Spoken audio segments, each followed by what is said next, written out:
쪽에 길이 있다. 본문에서 찾아야 될 내용들을 여러분들은 다 찾고 이 영상을 시청하면 되겠습니다. 제일 먼저 책하면 떠오르는 것이라고 하는 그 내용은 여러분들이 미리 내가 찾아놨기 때문에 그걸 참고하시기 바라고요. 어린 글쓴이가 행복하다고 느꼈던 일입니다. 어린 시절이 글쓴이가 행복하다고 느꼈던 일은 여기 있죠. 네, 학생들은 끝나고 따로 책을 읽고 독후감을 써내고 돌아가는 것들이 싫었을지 모르겠지만 나는 그 일이 굉장히 행복하다고 느꼈다 하는 것이 요게 2번에 해당하는 내용이라고 보면 되겠습니다. 그리고 3번 어린 글쓴이에게 책 읽기의 의미입니다. 네, 여기서 책 읽기라고 하는 것은 책 읽기야말로 저의 결핍을 충족해주는 그 무엇이었습니다. 경제적으로도 넉넉치가 않고 전학가도 친구도 없었을 때 책 읽기가 자신의 결핍을 충족해주는 것이 자신에게 책 읽기의 의미였다고 이야기를 하고 있습니다. 그리고 청소년기의 감정입니다. 예나 지금이나 변하지 않는 것들은요, 자신이 뭔가 외로워진, 청소년기에는 누구나 외롭다. 네, 사람은 누구나 외롭다라고 해도 바꿔서 돼도 괜찮을 것 같은데요. 청소년기에는 누구나 외롭다라고 하는 것이 글쓴이의 이야기이고요. 그리고 그에 대한 해답은요. 청소년기에는 항상 뭔가가 부족하다고 느끼고 있다. 배도 많이 고프고 정서적으로도 많이 결핍을 느끼고 있을 때 그럴 때 책 읽기가 해답이라고 생각한다는 것이 글쓴이의 의견이고요. 현대에서 정보라는 것이 어떤 의미인가라고 하고 있습니다. 우리가 인터넷에서 사실 검색만 하면은 주제에 따라서는 수천, 수백만 가지의 정보들이 나오잖아요. 근데 그런 것들은 정보라고 할 수가 없다라고 얘기하고 있습니다.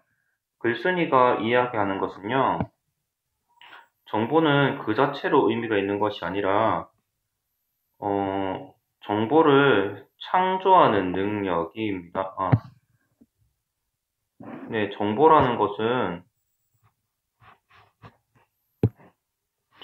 그 자체로는 의미가 없고, 우리 같으면 네이버나 구글 같은 특정 검색 엔진이나 플랫폼들이 정보를 독점한다. 예전에는 신문 한 장을 먼저 옆 사람보다 받아보는 것이 굉장히 중요한 정보일 때가 있었지만 요즘처럼 정보가 넘쳐나는 세상에서는 예전만한 가치를 지니기가 어렵다. 그래서 예전만큼 정보가 그렇게 힘이 세지가 않다. 그렇기 때문에 여기에서 중요한 것은 그 수많은 정보들 가운데서 의미 있는 것들을 골라내는 눈, 그리고 어떤 것이 중요한 정보이고 어떤 것이 덜 중요한 정보인지를 구분할 수 있는 눈, 그리고 그 무관해 보이는 정보들을 엮여서 다시 굉장히 나에게 쓸만하고 유용한 정보로 재해석하고 창조할 수 있는 그런 능력이 필요하다라고 얘기하고 있습니다.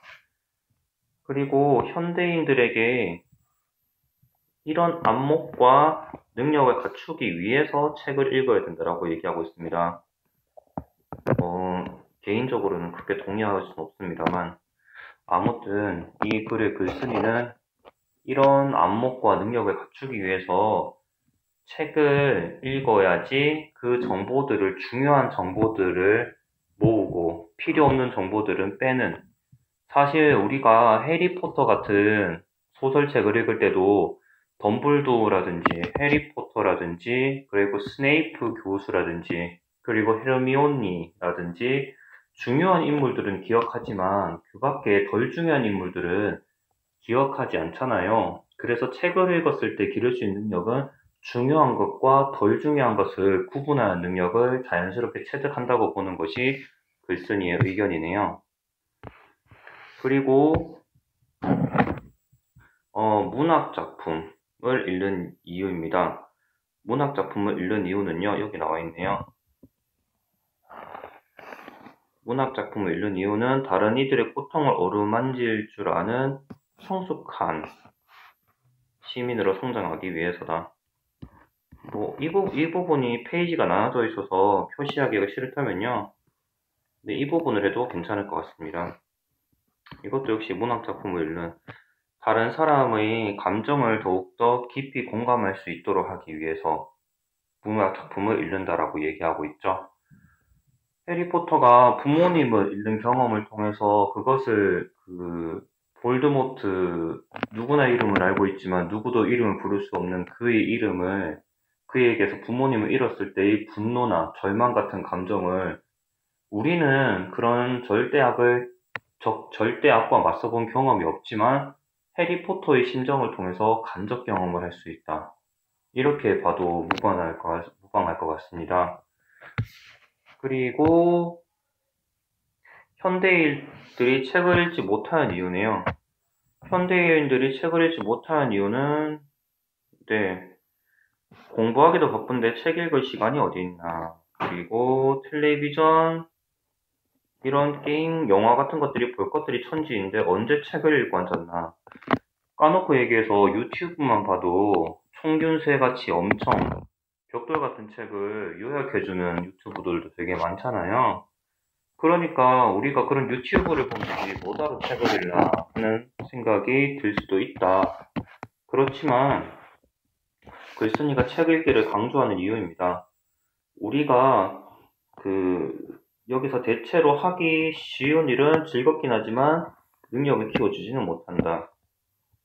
그렇지만 이렇게 어렵고 중요한 일은, 어려운 일은 예를 들면 책상에 앉아서 공부를 한다든지 아니면은 그렇게 먹고 싶진 않은 채소를 먹는다든지 헬스장에 가서 개인 PT를 받는다든지 이런 것들은 정말 하기 어렵고 하면 땀나고 불쾌한 일이잖아요.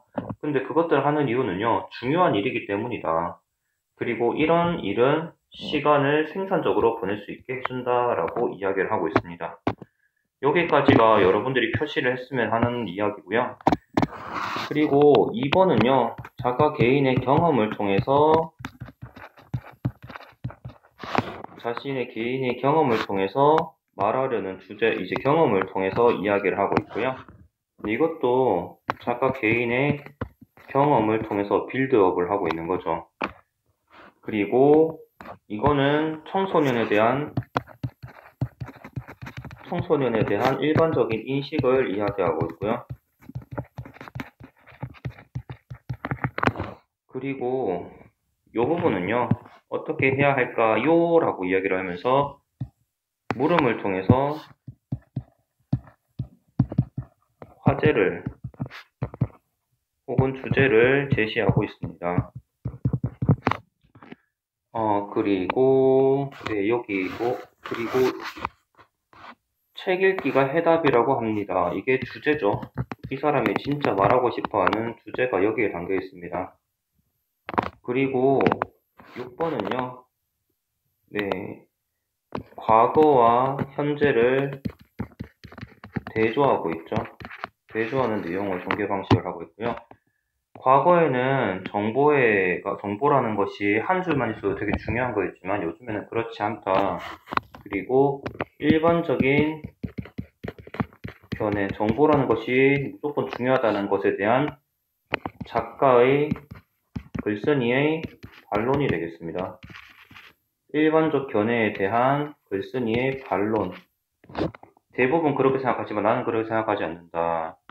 그리고 여기에서 글쓴이의,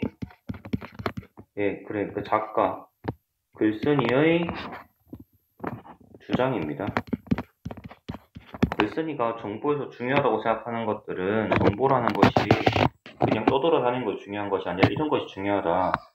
그리고 5문단에서는요, 이렇기 때문에 책을 읽어야 된다는 것을 통해서 그러니까 원인과 결과의 내용 전개 방식, 인과의 내용 전개 방식이 8번에 나타나 있다고 볼 수 있습니다. 그리고 문학을 읽어야 하는 이유는요, 이것도 역시 인과의 내용 전개 방식을 사용하고 있겠죠. 원인과 결과, 다른 사람의 경험을 이해하고 공감할 수 있도록 하기 위해있기 때문에 결과로 문학을 읽어야 된다. 원인과 결과고요. 그리고 이거는 예상되는 반론입니다. 11번은 예상되는 반론을 소개하고 있습니다. 야, 이런데도 책을 읽어야 돼? 라고 하니까 그것을 다시 한 번 더 재반박하고 있습니다. 이런 예상되는 반론들에 대해서 다시 한 번 더 그거를 까고 있습니다. 내가 만약에 이 지문을 가지고, 이 글을 가지고 만약에 시험 문제를 낸다면요. 네, 이 밑에 거는요. 네, 굳이 여기서는 비유의 방식을 통해서 주장을 재강조하고 있고요. 네, 여기서 눈에는 비늘이 덮여 있습니다. 네, 이것도 역시 비유의 방식. 그리고 신봉사도 이것도 역시 비유의 방식이죠. 그리고 요거는 인용을 통해서 인용의 내용 전개 방식. 다른 데서 있는 내용들을 인용하고 있죠. 네, 이렇게 이야기를 하고 있습니다. 내가 만약에 이 글을 가지고 시험 문제를 낸다면요. 내용 전개 방식에 관한 문제를 낼 것 같아요. 선생님, 내용 전개 방식이 뭐예요? 예를 들면은 비유다, 아니면은 인용이다, 아니면은 반론이다, 제 반복이 아니라 제 반박이네요. 미안합니다. 제 반박하고 있다라든지, 아니면은 인과의 내용 전개 방식, 혹은 내 물음을 통해서 화제를 제시하고 있다, 자신의 경험을 소개하고 있다. 네, 이런 식으로 이야기를 하는 것을 이야기하는 내용 전개 방식이라고 하는 것은요. 상대편에 골대에 골을 넣을 때 드립을 화려한 개인기를 통해서 넣느냐, 아니면은 다른 사람에게 패스를 해서 넣느냐. 그러니까 골을 넣는 것은 똑같은데 어떤 경로를 통해서 그 이야기를 해 나가느냐, 하고자 하는 말을 어떤 방식으로 하느냐. 배가 부른 건 똑같은데 매운 음식을 먹어서 배가 부르냐, 아니면은 달콤한 쿠키를 먹어서 배가 부르냐. 그러니까 말을 하고자 하는 것에 대해서 어떤 방식으로 이야기를 하고 있느냐 하는 것을 내용 전개 방식이라고 하는데요. 이런 것들은 나중에 이야기를 하도록 하겠습니다. 아마 요런 문제를 낸다면은 내용 전개 방식에 대한 문제를 내고요. 그리고 윗글의 내용과 일치하는 것은 요런 문제 내겠죠. 윗글의 내용을 읽고 난 다음에 글쓴이와 말하려는 바가 일치하는 것은, 일치하지 않는 것은, 이런 것을 가지고 시험 문제를 낼 수 있겠죠. 네, 이상으로 교과서 지문에 관한 이야기를 마치도록 하겠습니다.